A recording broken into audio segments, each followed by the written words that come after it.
Alright, so I'm shooting the intro to this vlog last because I forgot to do it when I first started recording this vlog. What happens when a man obsessed with light decides to light a light on a light night light? Alright, so got some new lights in. Just thought I'd do a couple test setups with it. First thing that came to mind was, what am I going to do? I was taking still pictures as I went through the process of setting this light setup. I decided on a setting and decided to light it with some type of mood or motivation. For me, lighting is always about motivation. Where is the light coming from? Why is it casting shadows? What do those shadows mean in relation to the story? So I'm just going to real quick take a break, and I'm going to show you with the house lights on what is going on here. Alright, so there's a Canon Rebel T3i is what I was shooting my stills on. Just close to a 50mm focal length. Oh, side note, my poor baby 1K is out of commission right now. I don't really know if lights have genders.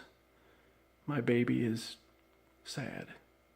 So this is the scene. I was sitting in that chair. So right here we have the key light, and I'll go through with all these lights turned on and talk about them a little bit more.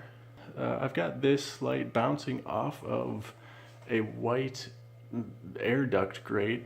You know, I needed to bounce some fill into the room to kind of take away from the complete darkness and give some exposure.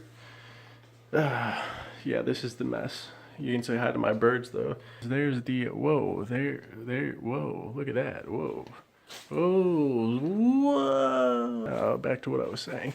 This is going to be my backlight slash rim light slash hair light, whatever people want to call it. So many different names for it. I've got that up here. And then back here, we've got another light with, we've got some CTB on, I think it's half CTB on this light. And we've got it pointed straight down into a reflector. And I've got these little styrofoam pieces on it, and I'll talk more about that in a second. So that's the basic setup. Please excuse my messy room. Let's just shoot this through the diffusion. Oh, diffusion, so cool. That was my transition. Anyways, we're back, I guess, in the background of my set. Okay, so here's the background light. These lights are daylight balanced, but I've got a half CTB on it to add a little bit more of that blue flavor to it. And you see I have it pointing at this reflector. Now, what's going on here with that? Why do we have these little pieces? Well, as I move them, watch what happens to the reflection on the background.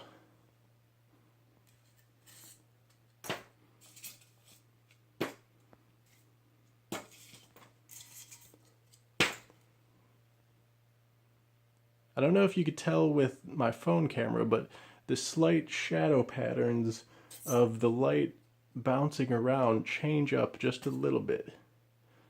I'll throw them back on.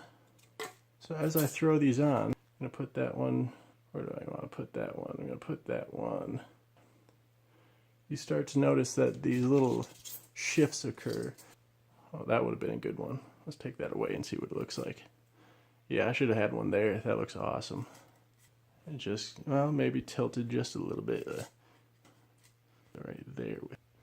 See, I'm super picky when it comes to this. I could spend hours doing it, which I am. See, right there. That way you still get a little bit of a splash over there, but you still get a nice little dark area.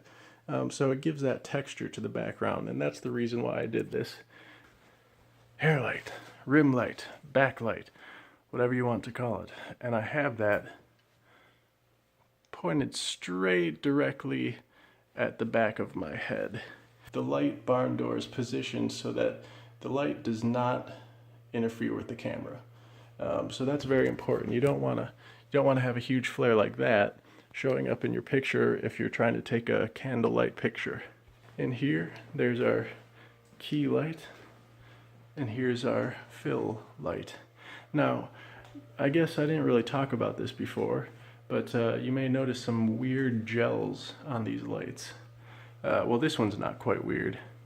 What we've got on this one is just a half CTO, and what that's doing is it's giving a little bit of warmth to the room.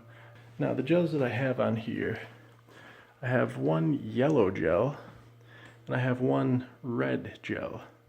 Now, these are extremely cheap gels that came with some of the lights that I got from eBay. And basically what I did is I just cut the light in half with these two different colors. So that way, when you transition from red to yellow, you get that real nice glowing fire effect. Kind of similar to a candle. I don't know what else to talk about. Maybe I should do this. Yeah, that was weird. I'm not going to do that anymore. Let's cut to some of the attempts that I made before finalizing my picture. As you can see, I went through many various changes as I was trying to set this up, and this was all in hopes that I would be able to recreate a scene of myself sitting at a table staring into a candle. Now, obviously, these all look very different, but the look that I was aiming for was this. A shot of myself staring into a candle, with the candle being the only light that illuminated my face. Now, that tells a story, but I wanted to be able to tell the story just a little bit differently and give more aspects and dimension to the shot. And so this is what I came up with. When you compare this to having to shoot at a high ISO, very open aperture when shooting with only the candle light, motivated lighting actually is much more helpful than you would think. You can lower your ISO. If you need to, you can stop down, and overall you can produce a better quality resolution image. And another thing to notice is how completely different lighting a shot can be from just turning on the house lights and taking a picture. That's why lighting is truly an art form that I take to heart, and it's a passion of mine that I love to practice.